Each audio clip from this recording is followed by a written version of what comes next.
Hay que intentarlo.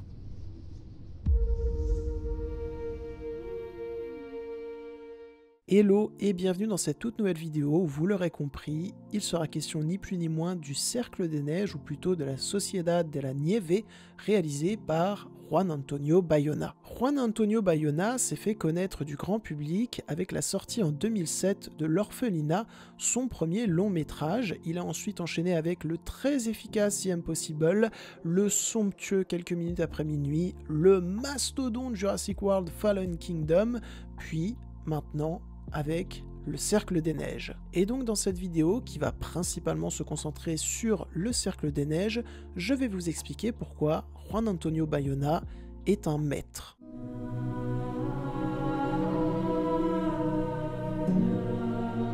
Pour commencer, le Cercle des Neiges est là pour nous raconter la terrible histoire vraie des survivants du vol 751 qui s'était crashé dans les Andes il y a plus de 40 ans. C'est une histoire connue, il me semble même que Squeezie avait fait une vidéo dessus. Bon, après et surtout, il y a déjà eu un précédent film sur cette histoire que je n'ai point vu, alors je ne peux pas vous donner mon avis dessus, mais promis, je vais le voir dans les prochains jours. Mais ayant vu le Cercle des Neiges, je peux déjà vous dire que le film est extrêmement immersif parce que Juan Antonio Bayona, c'est quelqu'un qui gère extrêmement bien l'immersivité. On l'a vu dans The Impossible évidemment, mais on l'a vu dans Jurassic World Fallen Kingdom qui avait un scénario vraiment pas terrible, mais des scènes d'angoisse, des scènes de catastrophe très prenantes. Premièrement parce que lors de ces scènes-là, il se passe toujours quelque chose de très intéressant dans le découpage de Bayona.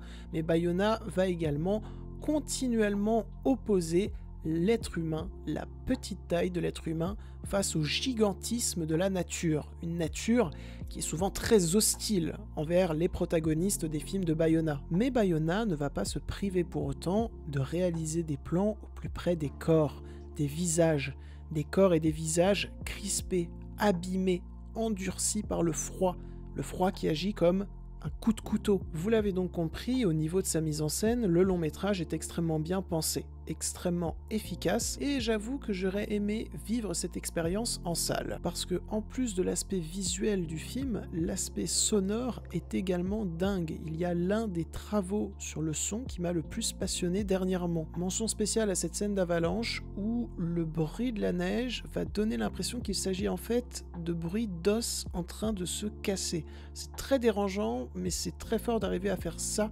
d'arriver à raconter quelque chose comme ça au son. Aussi, au niveau de l'écriture, c'est encore une fois merveilleux, tellement tous les personnages, alors qu'ils sont extrêmement nombreux, arrivent à exister, ont une personnalité propre. Mention spéciale au personnage de Numa, qui va très longtemps être le personnage moteur, le personnage principal du film, qui possède un développement extrêmement bon, extrêmement touchant, et ce développement possède une finalité qui m'a tout simplement dévasté, parce que j'ai trouvé ça d'une tristesse, mais en même temps d'une beauté assez incomparable. Je peux également préciser qu'en version originale, le long métrage porte très bien son nom, puisque effectivement nous allons suivre une société de la neige, qui va s'installer, se développer, évoluer, tantôt vers des choses extrêmement difficiles, tragiques, tantôt vers des choses plus remplies d'espoir. Mention spéciale à la fin pour ceux qui connaissent l'issue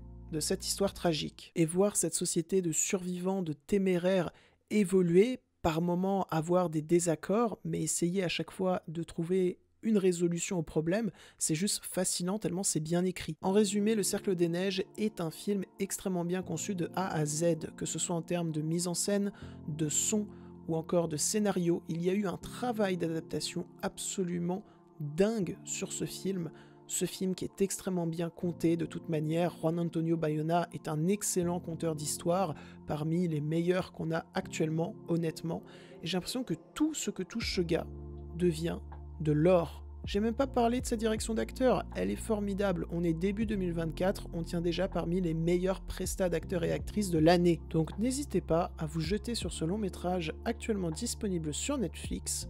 Ce long métrage réalisé par un maître qui réussit tout ce qu'il entreprend.